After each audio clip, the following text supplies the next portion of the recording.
Topic ఇంకా hot topic అని అలా ఆలోచిస్తారు. అయితే వాస్తవానికి కూడా నేనేం మర్చిపోలేదు. ఎందుకంటే పొద్దున నేను నా బిడ్డ ఇద్దరం ఇట్లా కూర్చొని టీవీ చూస్తూ ఉన్నాం. మా బిడ్డ ఎన్నడలేని వచ్చి కుర్చీలో కూర్చొని చూస్తూ ఉంది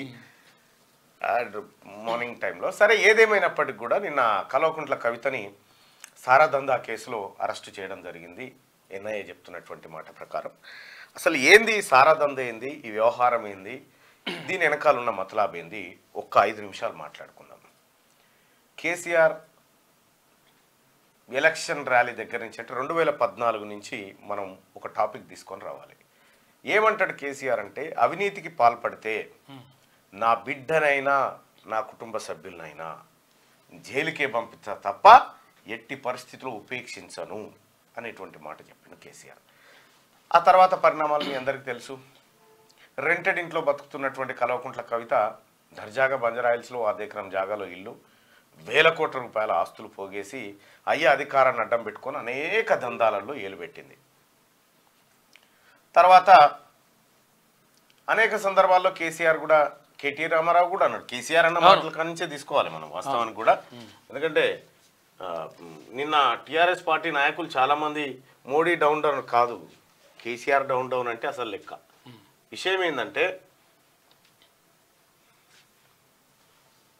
నిన్న కవితను అరెస్ట్ చేసిరు. కవితను ఇగో తప్పకుండా నేను శాసనసభకు హామీ ఇస్తా ఉన్నా. అధ్యక్ష, పెద్దలందరికీ హామీ ఇస్తా ఉన్నా, రాజకీయ అవినీతికి పాల్పడే వాళ్ళు నా కుటుంబ సభ్యులైనా సరే జైలుకు పంపిస్తే తప్ప క్షమించాలని కూడా ఈ సందర్భంగా మనం చేస్తా ఉన్నా. అధ్యక్ష, ఇక అదెందుకు కానీ విషయం ఏంటంటే, ముఖ్యమంత్రిగా ఉన్నప్పుడు కేసీఆర్ చెప్పినటువంటి మాట, అవినీతికి పాల్పడితే నా బిడ్డనైనా కుటుంబ సభ్యులనైనా జైలుకే పంపిస్తే తప్ప ఉపేక్షించారనేటువంటి మాట కేసీఆర్ చెప్పిండు. సో దాని కొనసాగింపుగా కేటీ రామారావు గారు కూడా ఇక్కడ ఒక మంచి అలవాటు అదేంటంటే అడ్డంగా దొరికిపోవడం, దొరికిపోయిన తర్వాత మిద్దులెక్కి అరవడం, బుకాయించడం. నేరమే జరగకపోతే, తప్పే చేసి ఉండకపోతే ఇంత భయం ఎందుకండి? పైపెచ్చు దొంగకు నోరు ఎక్కువ అని, ఉల్టా చోర్ కొత్వాలకు డాటే అని నైతిక బాధ్యత, సిగ్గు ఏమైనా ఉంటే విచారణకు ముందుకు రావాలి. ఇది పద్ధత? విచారణ చేయనివ్వరా? అయినా దాచేది లేకపోతే భయం ఎందుకండి నేను అడుగుతా ఉన్నా. తప్పు చేయకపోతే భయం ఎందుకు? విచారణ ఎదుర్కోవడానికి భయం ఎందుకు పడాలి? కోర్టుకి ఎందుకు వెళ్ళాలి అంటే ఆలోచించవలసిన అవసరం ఉంది. ఒకవేళ తప్పేం లేకపోతే క్లీన్ చిట్ కూడా ఇస్తాం, భయపడాల్సిన. అదే ఇప్పుడు ఈ మాటలు వాళ్ళ నాయన మాటలు.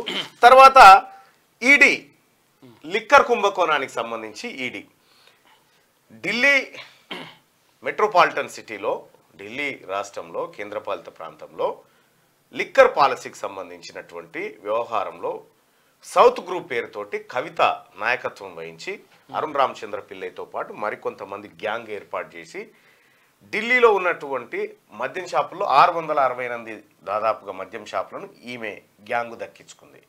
దానికోసం ఆ పాలసీలో ఈమెకు దక్కడం కోసం ఆమ్ ఆద్మీ పార్టీకి 100 కోట్ల రూపాయలు ముడుపులు ఇచ్చినట్టుగా ఇది ప్రధాన ఆరోపణ. ఇక ఆ తర్వాత ఈడీ అనేక సార్లు సిబిఐ కూడా విచారణకు పిలిస్తే మీకు 2-3 సార్లు విచారణకు పోయింది. ఏది మన అప్పుడే కదా, ఏది సెల్ ఫోన్లను గుండ్రాల మీద వేసి గుద్ది పలగొట్టి తీసుకపోయి ఇచ్చింది అని అదే కదా ఆరోపణ అదంతా. అయితే నిన్న కూడా ఒక 16 ఫోన్లు స్వాధీనం చేసుకున్నారంట. ఆ తర్వాత నిన్న అరెస్ట్ చేస్తున్నటువంటి క్రమంలో ఆమెను విచారణ 4 గంటల పాటు చేసి అనంతరం ఆమెను ఢిల్లీకి తరలించారు. ఢిల్లీకి తరలించేటువంటి నవ్వుకుంటూ పోతా ఉంది. ఇక్కడ ఉన్నటువంటి టీఆర్ఎస్ పార్టీ కార్యకర్తలకు కొద్దిగా బుద్ధి ఉండాలి. ఆమె ఏమైనా బాధపడితేనే మీరు బాధపడాలి. నవ్వుతోటి ఉంటే ఎంత సంబరంగా ఉండాలి, మనం ఇంకా సంతోషంగా ఉండాలి కదా. అక్క కళ్ళల్లోనే ఆనందం ఉన్న తర్వాత ఇక తమ్ముళ్ళు మీరు ఏడ్చి పొడబొబ్బలు పెడితే ఏమొస్తుంది? అక్క ఎంత సంతోషంగా ఉంది చూడు, అది వాళ్ళ బావ హరీష్ రావు ఇంకా పోదేమరా అన్నట్టుగా, ఇక తీసుకపోరేమరా నాయన అన్నట్టుగా. మీకు ఇగో కేటీ రామారావు అన్న బావ అగో ఈ అప్పగింతల కార్యక్రమం జరుగుతూ ఉందన్నట్టు. ఇక్కడ నిన్న జరిగింది అదే. మనం ఊర్లో ఏది పెళ్లి చేస్తే కనుక సాయంత్రం పూట అత్తగారింటికి జాగా తోలుతాం చూడు, గట్ల అనిపిస్తుంది అన్నట్టు. ఇగో గిట్లా ఈ రకంగా సాగనంపుడు అప్పగింతల కార్యక్రమం అయింది. అయిపోయిన తర్వాత బీఆర్ఎస్ పార్టీ కార్యకర్తలు కొంత ఏదో హడావిడి చేసి అడ్డుకోవాలి, అదేదో ఏదో చిన్న ప్రయత్నం అయితే చేశారు. అంటే సహజంగా చేయాలి కూడా, అది చేయకపోతే కూడా మళ్ళా ఎవడు పట్టించుకుంటలేడు. విషయం ఏంటంటే హైదరాబాద్ లో ఉన్నటువంటి జిహెచ్ఎంసీ పరిధిలో ఉన్నటువంటి టీఆర్ఎస్ ఎమ్మెల్యేలు కానీ కార్పొరేటర్లు కానీ ఎవడు పోయి తొంగి చూసిన పాపాన నిన్న, ఎవడు పోయి తొంగి చూసిన పాపానే పోలే. ఇక నిన్న ఇక్కడ ఉన్నటువంటి మంది మార్బలం మందం చూస్తూ ఉంటే ఆమెకు పులకింతగా ఉంటుండే గతంలో. ఇగో ఎయిర్పోర్ట్లకి ఏం పట్టుకపోతుంటే చూడుర్రి చెల్లె పరిస్థితి ఎంత అగమ్య గోచరం అంటే, అయ్యో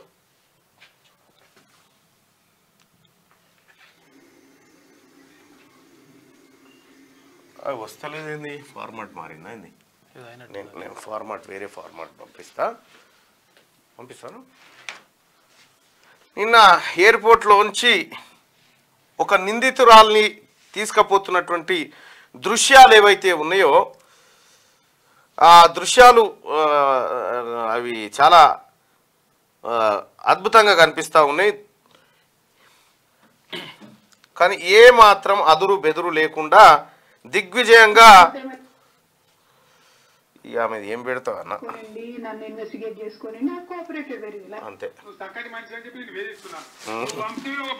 తెచ్చేవాడు దొరికే అది అబద్ధమా నిజం కాదా? ఆ దొంగతనంలో నీ పాత్ర లేదా? నీ వాయిస్ రికార్డ్ లేదా? ఉన్నదా లేదా? ఉన్నాయని ఎత్తుకొని పోతురు. మీరు గతంలో వచ్చిన డైలాగులు మీకే సూట్ అవుతా ఉన్నాయి కేసీఆర్ గారు. ఇగో ఎయిర్పోర్ట్లకి ఏం తీసుకపోతుంటే చూడ పరిస్థితి, దొంగని తీసుకపోతురు. దొంగని తీసుకపోయి అగో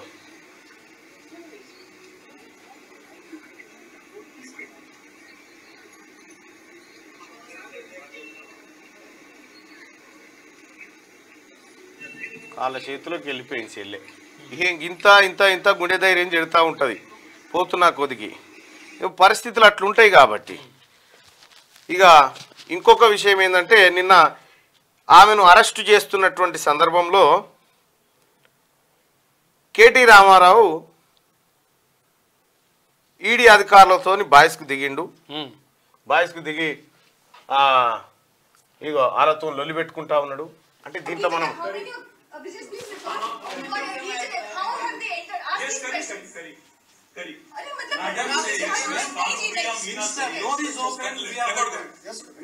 Madam Bhanupriya Meena says, search is over and arrest warrant is produced. And now she says, hold on. And now she says, we can't come in. Family cannot come in. And she also says that she has no transit warrant. She cannot produce before. Right. ఇక్కడ KT Ramarao గారు అక్కడ ఆమెను arrest చేస్తున్నట్టు arrest warrant ఇచ్చిన సందర్భంలో అయితే వాస్తవానికి ED ఆ వ్యవహారం అంతా జరుగుతున్న సందర్భంలో ఎవరిని కూడా లోపలికి అలౌ చేయరు. దౌర్జన్యంగా లోపలికి ఎంటర్ అయిపోయాడు కేటీ రామారావు. ఎంటర్ అయిపోయి ఆ ఈడీ అధికారుల మీద కొద్దిగా దురుసుగా ప్రవర్తించి ఆయన జర ఏదో చెప్పబోయిండు. అయితే దాన్ని వీడియో రికార్డ్ చేయించారు. అయితే ఏంటంటే ట్రాన్సిట్ ఆర్డర్ ఉండాలి, ఆ ఆర్డర్ ఉంటేనే ఈమెను అరెస్ట్ చేయాలి, లేకపోతే లేదు. అంటే కేటీ రామారావు ఏం చెప్తుంటే తెచ్చుకుంటే అన్ని తెచ్చుకోవాలి కానీ మళ్ళీ బెయిల్ వస్తే ఎట్లా మంచిగా పకడ్బందీగా తీసుకుపోయి గట్టిగా అంటుండు, పకడ్బందీగా తీసుకుపోయి అనే ఆయన దాని అర్థం అదే.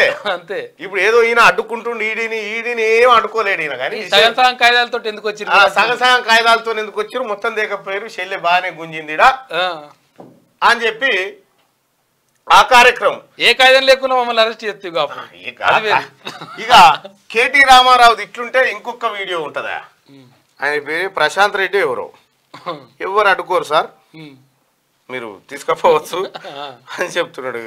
నాకు అర్థం కాలే, మిమ్మల్ని ఎవరు అడ్డుకోరు, ఫుల్ డాక్యుమెంట్స్ లేకుంటే ఎట్లా వస్తారనేది ఒక ప్రధానమైనటువంటి బాధ వాళ్ళలో కనిపిస్తూ ఉంది. కానీ నేను మొన్ననే చెప్పిన, కేసీఆర్ నీ బిడ్డ కూడా ఏడ్చే రోజు వస్తుంది, నువ్వు చాలా మంది బిడ్డలు ఏడిపించినావు కదా, నీ బిడ్డ కూడా ఏడ్చే రోజు వస్తుందని మొన్ననే చెప్పిన. ఆ వీడియో చూడరు ఒకసారి.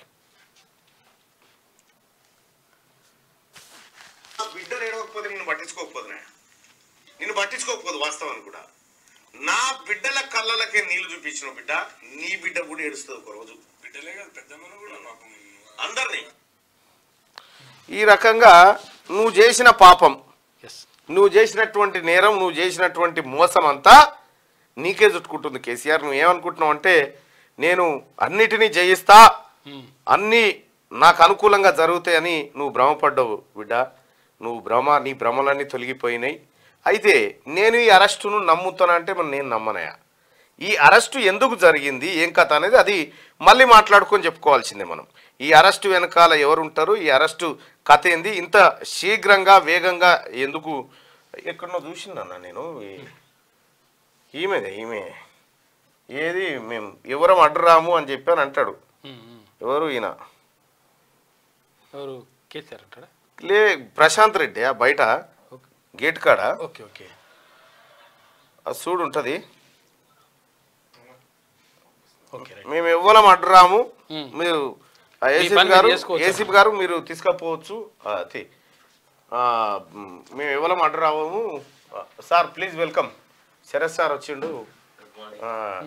అయితే ప్రశాంత్ రెడ్డి గారు మన మాజీ మంత్రి గారు ఆయన ఏమంటాడంటే మేము ఎవరం అడ్డరం, మీరు జాగ్రత్తగా తీసుకోకండి అని చెప్తా ఉన్నాడు సార్. మరి వీళ్ళకి కూడా ఎందుకు వచ్చింది. ఇంకొకటి రెండోది ఏంటంటే కేటీ రామారావు గారు ఆ ఈడీ ఆఫీసర్లతోటి ఆయనతో పెట్టుకుంటా మీరు అన్ని పత్రాలు దేక సగం సగం ఎందుకు తెస్తారు, మీరు వేసుకపోతే గట్టి వేసుకపోవాలి అనేటువంటి విధానంలో ఇంకా తీసుకపోరేమన్నా నాయన ఎంతసేపు నిలబడాలని హరీష్ రావు గారు.